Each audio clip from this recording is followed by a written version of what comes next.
Morning light cut through the rain, thin and gray. Arthur stood in Alistair's study again. The teacup sat untouched under glass, but his eyes fixed on something else, a silver lighter on the desk. Coiled dragon. Heavy. Cold. He picked it up. Empty. No fuel smell. Yet inside the lid, a faint smudge of soot. Black. Fresh. Impossible. Alistair collapsed before lighting his cigarette. The ashtray was clean. So he used the lighter, but not for smoke, for fire. Arthur turned toward the fireplace. Embers long dead. Ashes cold, but not empty. Kneeling, he sifted through gray flakes with tweezers. Most crumbled, but one corner held shape, ink still legible. To my beloved wife, Eleanor. Another fragment.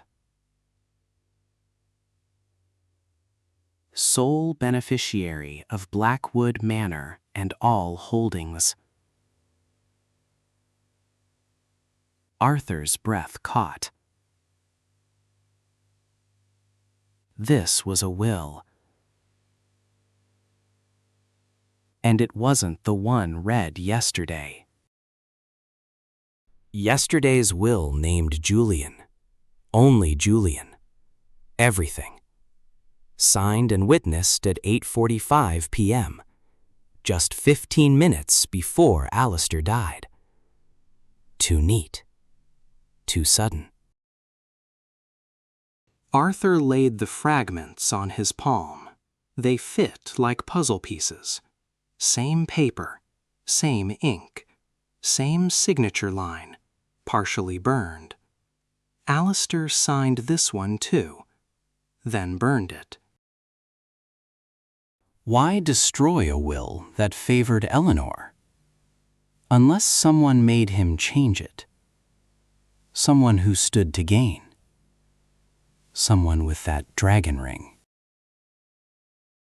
Footsteps. Eleanor entered without knocking, dressed in black, hair pinned tight. You're digging through ashes, Mr. Pendleton. Looking for ghosts?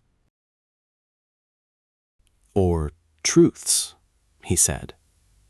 Did you know about the new will? Her eyes flickered. I learned of it after his death.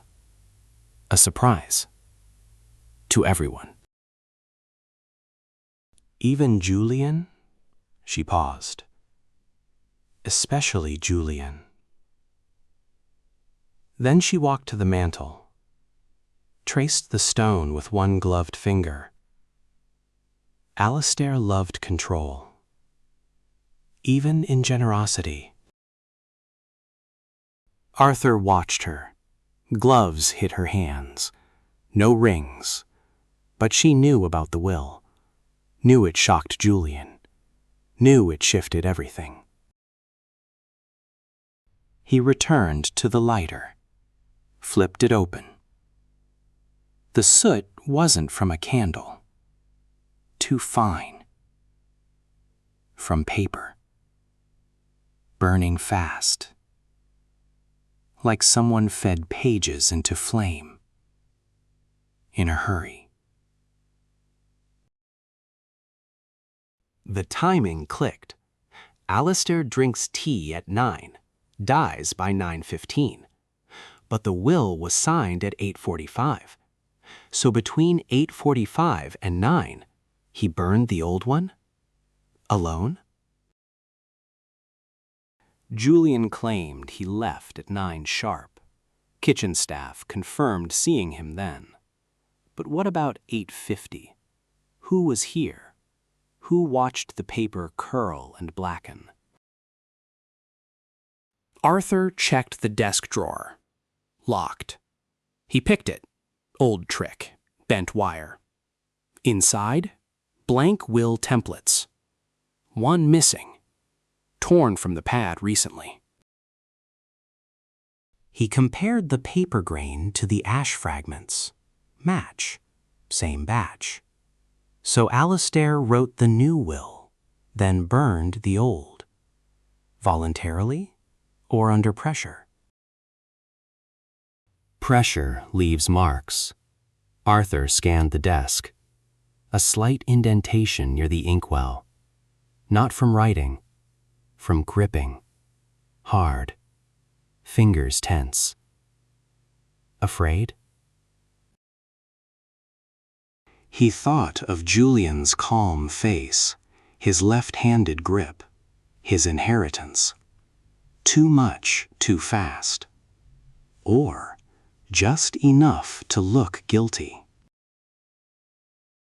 Arthur pocketed the lighter, walked to the door. Lady Eleanor, did your husband ever mention changing his will? She didn't turn. Only once. 15 years ago. After Clara Pendleton died. The name hit like ice. Clara, his wife. The reason he came. The reason Alistair called him back. To this house. To this room. To this fire. So the will wasn't just about money. It was a message. A trap. Or a confession wrapped in legal paper. And burned before it could speak. Back in the hallway, Julian waited. The solicitor arrives tomorrow to finalize the estate. His voice was smooth. Too smooth. You'll be present, I hope? Arthur nodded. I wouldn't miss it. He glanced at Julian's left hand. The dragon ring gleamed under the hall lamp. Same as the lighter. Same as the dent on the cup. 2 objects, 1 ring, 3 people, but only one who stood to inherit everything. Moments before a man died with ashes on his fingers and a lie in his desk. Arthur closed his fist around the lighter. The real question wasn't who benefited, but who was in this room when the old will turned to smoke and the new one was signed in fear.